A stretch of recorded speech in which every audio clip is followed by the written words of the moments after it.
This video is about the distance of closest approach and about deviations from Rutherford scattering. Let's take a moment to recall what we learned about the Rutherford-Geiger-Martin scattering experiment. In this experiment, alpha particles are fired at a thin gold foil.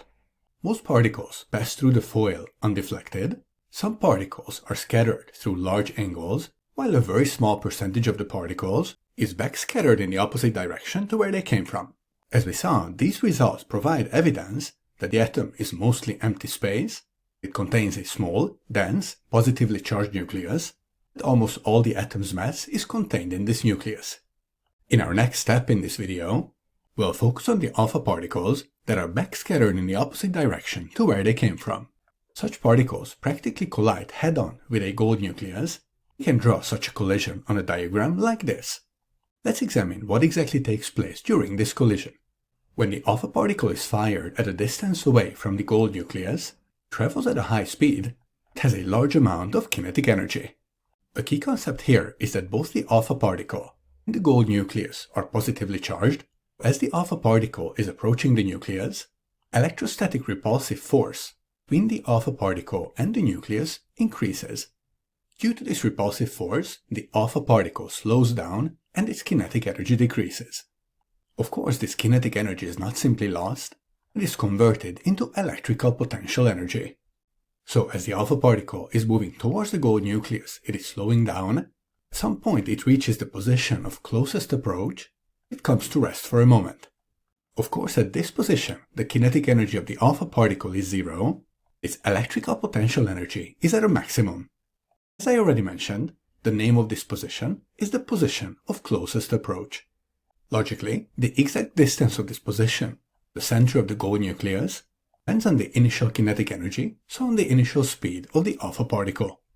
Higher the initial kinetic energy, closer the alpha particle gets to the gold nucleus. Looking ahead to the second part of our discussion, it's important to add here, in the initial Rutherford scattering experiment, alpha particles did not interact with the nucleus. Let's now examine in a bit more detail the energy changes and the distance of closest approach in this experiment. As the alpha particle is moving closer and closer to the nucleus, its kinetic energy decreases. This is not entirely true, but here electrical potential energy is negligible. We already discussed, as the alpha particle is approaching the gold nucleus, its kinetic energy is decreasing, its electrical potential energy is increasing. At the position of the closest approach, the alpha particle only possesses electrical potential energy. At this position, the alpha particle comes to rest for a moment. As by this point, all the kinetic energy has been converted into electrical potential energy, and write that the initial kinetic energy equal to the electrical potential energy. Then, using the kinetic energy and the electrical potential energy formulae, we can write that 1/2 mv squared equal to A times uppercase Q times lowercase q divided by r.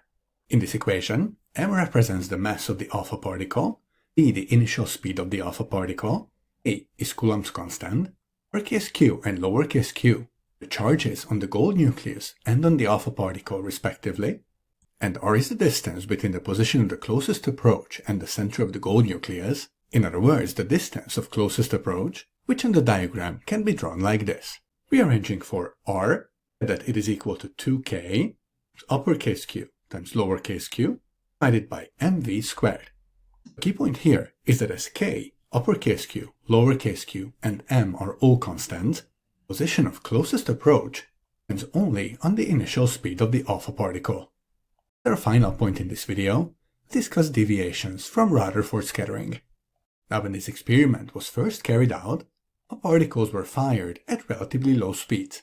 As technology improved, scientists were able to fire alpha particles at higher and higher speeds. The first key point here is that when the speed, so when the kinetic energy of the alpha particles is high enough, the alpha particles get very close to the nucleus and as a result interact with the nucleus. Now when this happens, deviations from the predictions based on the original Rutherford scattering experiment are observed. Just a reminder here that based on the initial experiment, Rutherford believed that only the electrostatic repulsive force acts between the alpha particle and the gold nucleus. So the reason for the deviations from Rutherford's predictions is that when the alpha particle gets very close to the nucleus, Strong nuclear force, as a very short range, becomes dominant instead of the electrostatic force. Therefore, deviations from Rutherford scattering provide evidence for the existence of the strong nuclear force. And with this,